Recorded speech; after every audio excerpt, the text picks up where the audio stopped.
Inakera sana pale ambapo umefungua WhatsApp alafu unakuta umeadiwa kwenye magrupu tofauti tofauti ya WhatsApp.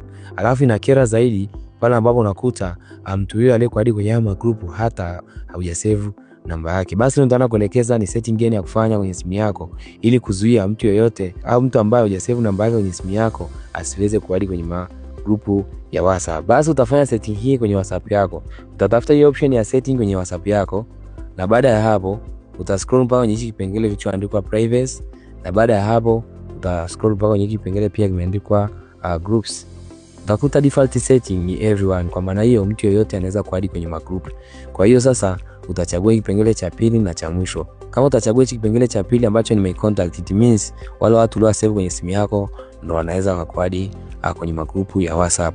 Na my contact accept, it means ulio save kwenye simu yako, lakini baadhi ya wale wasumbufu ambao utakaochagua hapa wasiweze kuadi kwenye magrupu hayo ya WhatsApp. Teule, najua umejifunza kitu, basi usiwe mchoyo kushare kwa wengine ili wajifunze pia usisite kuendelea kutufollow ili kuweza kupata tips kama hizi mara kwa mara.